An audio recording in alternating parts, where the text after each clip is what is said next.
কি করছো তুমি? পড়তে ইচ্ছে করছে না?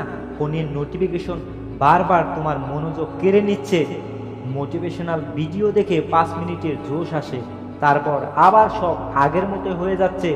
বন্ধুরা, 14 থেকে 25 বছর এই সময়টায় ঠিক করে দেবে তোমার জীবন কি রাজার মতো কাটবে নাকি সারা জীবন অন্য ঘরে দিনমজুরি করবে। নিজেকে একবার প্রশ্ন করো তো, আমি আসলে কি করতে চাই? আর কতদিন বাবা মায়ের ঘাড়ে বসে খাবে? আর কতদিন? মনে রেখো, রাজা হতে গেলে দাসের মতো খাটতে হবে, আর নিজেকে সূর্যের মতো চকমক করাতে হলে আগে সূর্যের মতোই নিজেকে পুরাতে হবে। বন্ধুরা, তুমি ভাবছো কাল থেকে পড়বো, সামনের সোমবার থেকে শুরু করব, মাসের 1 তারিখে থেকে নতুন রুটিন বানাবো। না বন্ধু, না। এভাবে তাল বাহানা করতে করতে একদিন দেখবে সময় শেষ হয়ে গেছে। সেই দিনও কি এই একই কথা বলবে, কাল করব? বন্ধুরা, একবার তাদের দিকে তাকিয়ে দেখো যারা তোমার কাছ থেকে এক বুক আশা নিয়ে তাকিয়ে আছে।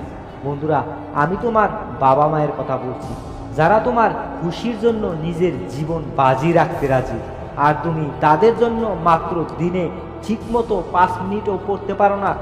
বন্ধুরা, আজই সিদ্ধান্ত নাও, তুমি জীবনে কি হতে চাও। না হলে সময় তো ঠিক করে দেবে তোমার সাথে কি হবে। তোমার মোবাইল থেকে আজই ওই অ্যাপগুলো ডিলিট করো যেগুলো তোমার লক্ষ্য থেকে তোমাকে দূরে সরিয়ে দিচ্ছে। তুমি পড়াশোনায় দুর্বল, তাতে কিচ্ছু যায় আসে না। শুরু তো করো, মাত্র 2 মিনিটের জন্য বই খুলে পড়তে বসো। ওই 2 মিনিটের শুরুটাই তোমাকে পরবর্তী 2 ঘন্টা পড়তে বাধ্য করবে। শুধু চেষ্টাটুকু করো।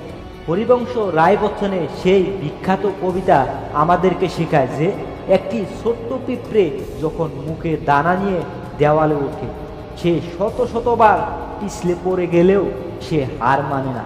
শেষ পর্যন্ত তার চেষ্টা বৃথা যায় না, কারণ চেষ্টা যারা করে তাদের পরাজয় হয় না।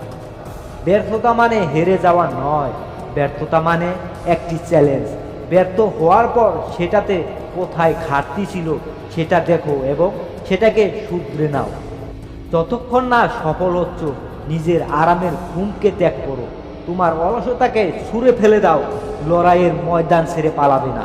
জীবনে সফল না হতে পারলে কেউ তোমাকে দাম দেবে না, তোমাকে সবাই নিচু চোখে দেখবে। নিজের আত্মসম্মানের জন্য পড়ো, যারা তোমাকে অবজ্ঞা করেছিল তাদের জবাব দেওয়ার জন্য পড়ো, নিজের বাবা মায়ের মুখে হাসি ফোটানোর জন্য পড়ো।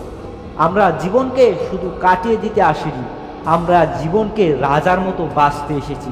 আমি জানি না তোমার স্বপ্ন কি, কিন্তু এই ভিডিওটি যদি তুমি শেষ পর্যন্ত দেখে থাকো, তবে আমি নিশ্চিত তোমার ভেতরে কিছু না কিছু করার ইচ্ছা তো অবশ্যই আছে। তোমার ভেতরে বড় হওয়ার সে বীজটা আছে, যা একদিন তোমাকে সফলতায় পৌঁছে দেবে। আমার কথাকে বিশ্বাস করো, তুমি পারবে, তুমি সফল হবে হবে। আজ থেকে শুরু করো, অল্প করে হলেও শুরু করো, সময় নষ্ট করো না। যদি মনে হয় এই কথাগুলো তোমার একটু হলেও উপকারে এসেছে, তবে ভিডিওটি সবার সাথে শেয়ার করো। দেখা হবে পরবর্তী ভিডিওটিতে। ভালো থেকো আর এই লড়াই জারি রেখো।